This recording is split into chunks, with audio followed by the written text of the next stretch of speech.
Okay, so hey guys, since it has been so requested by the followers of my Instagram account, I have decided to do I guess kind of tutorial how to kind of video on how I do when I color and shade the horses that I love to draw so much.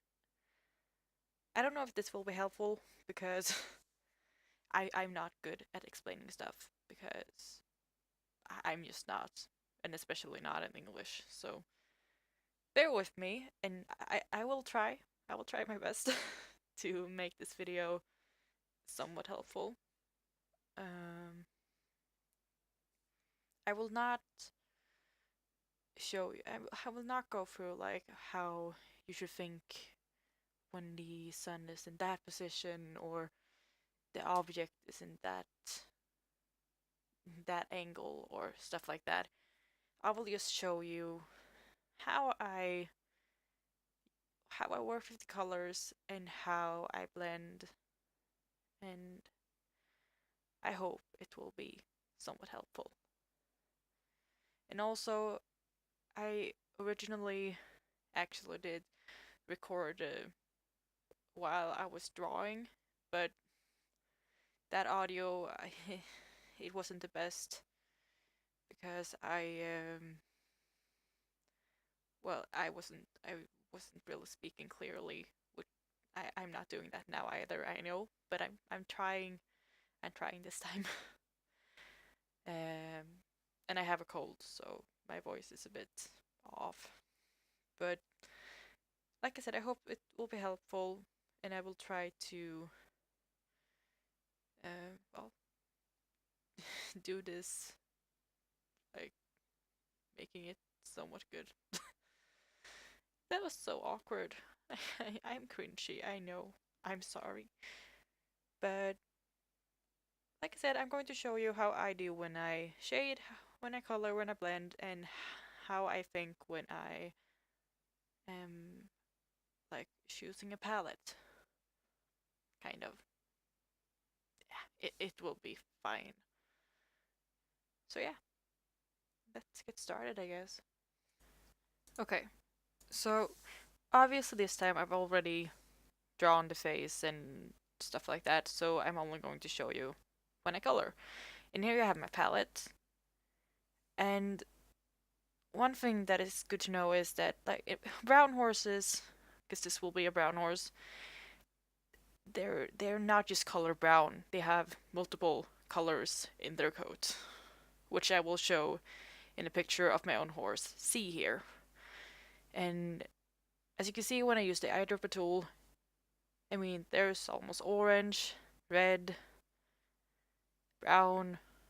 There will be some blues, there will be some blue, uh, almost magenta tinted colors and stuff like that. So the color, the colors in a horse coat is usually, it's not just one solid color or one like type of shade. It's usually multiple shades and colors, and yeah, that's why it's complicated. This palette is quite simple because they are kind of the same shades, but just in different. They're this kind of the same shades, but in different colors, if that makes sense. So this palette is quite easy to use. That is why I decided to, well, use it. So when I first start off with drawing um, a horse, I like to I like to use a lighter color because to me that is more simple. I'm sure you can go the other way, but I like to use a lighter color. Not the lightest one, but usually kind of the lightest color that is a lighter color that is the closest to the base. And also, I always have my sketch in another layer so I can take it away if I feel like it, because the line art is just guidelines to me, because the goal is for to make. Also, I locked my layer. That is what I'm showing there. But the goal for me is to my the drawing could be able to be without the line art. It shouldn't need that support, because I do realism. I try at least. But like I said, when I start off, I use a lighter color, like that one, and I just start to map out the face. And here's the thing, I have drawn so many horses, so I kind of know how a horse face is built up. Like how it's built, how it's shaped, and the structure of it, basically. Um, and therefore, I know where to put the highlights, and I know. Well, I know how to do this. But if you don't know where you should put the highlights, if you don't know the structure of the face, the best advice I can give you is to use the reference, because then it will be there on black and white where you should put the details, where you should not. And also, like I said, right now I'm just trying to kind of map out the face to get some basic shapes going on. You don't start on the details the first thing you do. So I'm just trying to map out the face to kind of get some guidelines,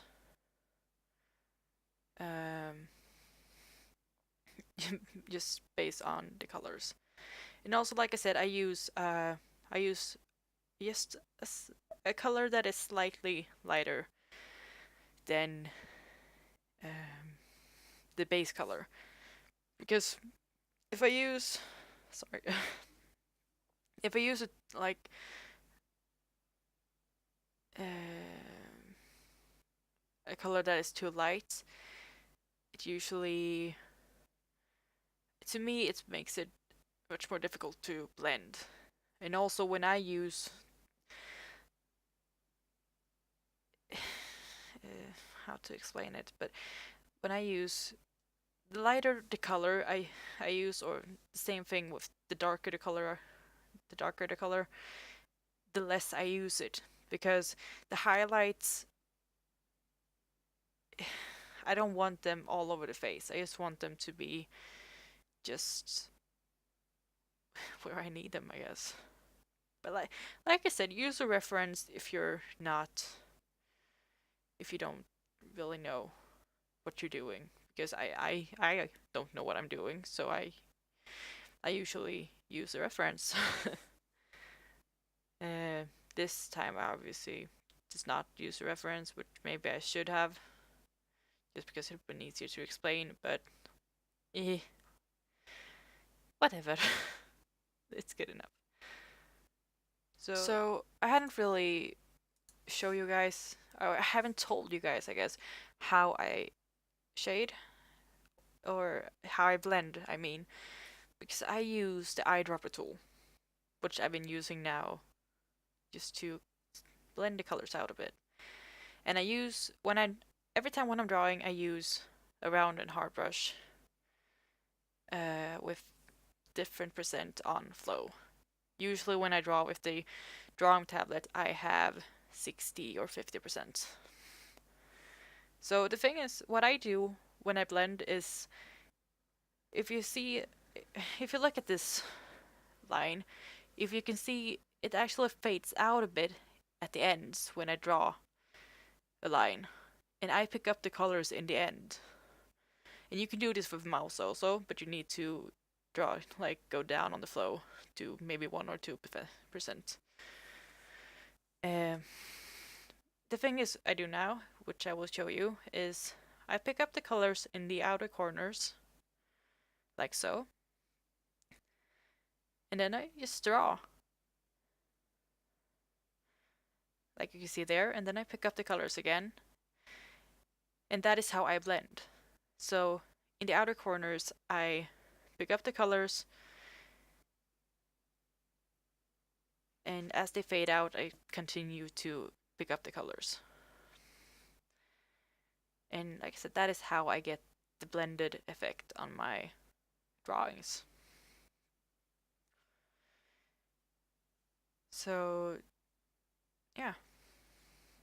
And this is also why I think it's difficult to use a too light color, because I think it's a more difficult to blend if you have too much of the light color, if that makes sense.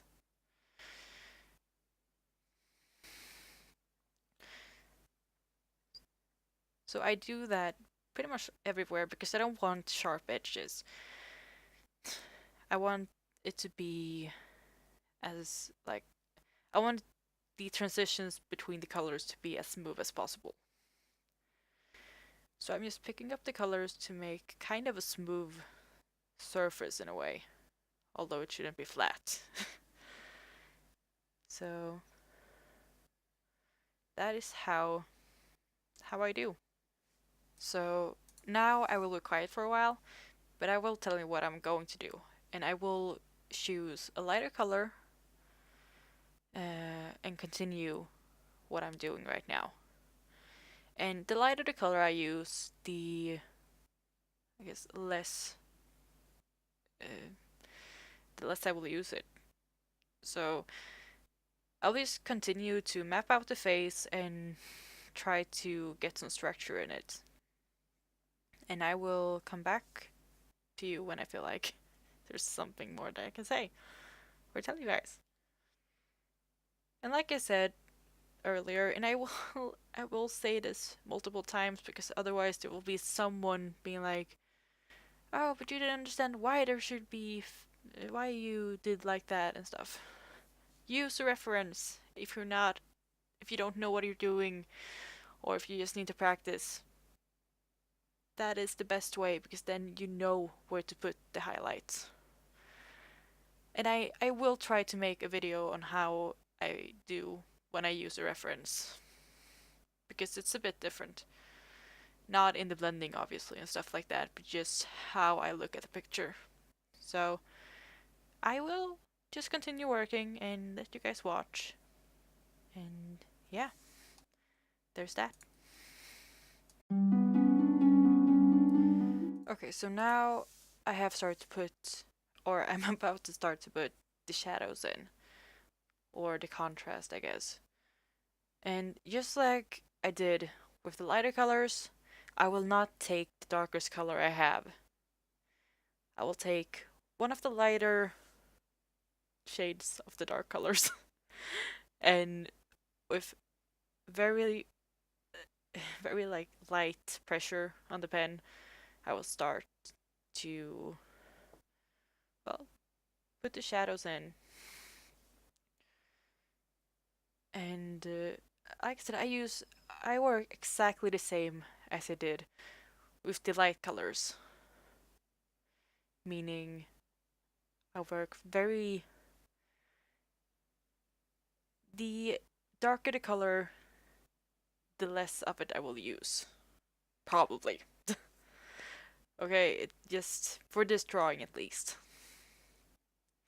And I will blend them out because I want the transition to be smooth. Because even if I have a sharp like shadow, I still somehow want the transition to be as smooth as possible. And that doesn't really make sense probably, but yeah. If I'm able to, I want the transition to be as smooth as possible. And like I said, I usually like now you can see that the face is real. It started to take form, and I usually don't work with the line art very much. Very much. I only use it in the beginning just to map out the face, but then I like to work without it because otherwise I think it's in the way. But that's me. And also, I usually when it comes to like I guess the cheek of the horse, I usually doesn't draw. I don't want there to be a sharp edge. Like if you think from the cheekbone down to the lower part of the cheek. If that makes sense. I want it to be kind of just softly shaded. And now I'm just working like I've done. There's not much I can say about this. What I can say is I will soon start with the eyes or I will soon start with the muscle and the eyes, or the eye uh, in this case. And that is the only time I actually start with a really dark color for the nostril and for the eye when I'm just drawing out the contour of the eye. That is the only time I start with using a really dark color. And when I draw the eye, I use dark colors from the start. I don't know why, so I can't tell you why, but like I said, I will just let you guys watch how I'm doing, and there's not much more I can say more than use the reference.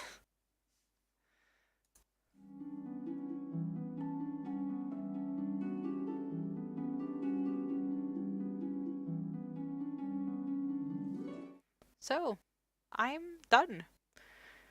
I decided to not check in with you again when I drew the muscle and the eye because honestly, I didn't have anything else to say that I hadn't already said. Because the thing is, I use the same technique all over the face. And it's not like that different. I know people have problems with the muscle and the eye.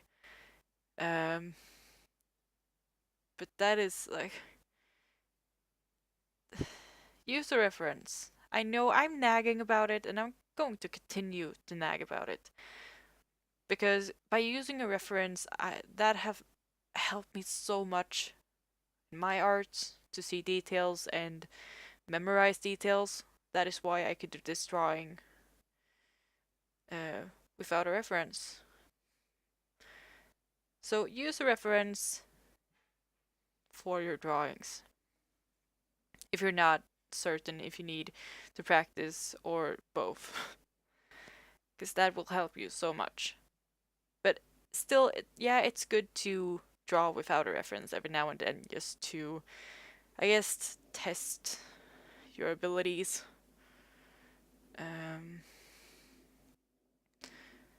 And yeah, that is basically all I have to say. Something that I did do was I changed the contrast and the colors a bit in curves, color balance, and hue and saturation. That was just to, well, like I said, to give it give it a bit more contrast and to change the colors a bit. That was the only thing I did. And there's not really a right or wrong way to do that. So my advice is just to play around and see what you like. Like, how do you want it to look? If you think it looks good, then it's good. Uh, well, I hope this have been somewhat helpful. Because yeah, I will try to do a video when I draw with a reference. With a reference. Ugh. God, I hate speaking English. That is how it sounds when I speak. I'm sorry. I will try to do that type of video because I think that would actually be quite helpful just to give you some tips and tricks when you're drawing with a reference. And yeah, that was all I had. I hope this was not like a waste of time. Well, I hope you liked it. Bye.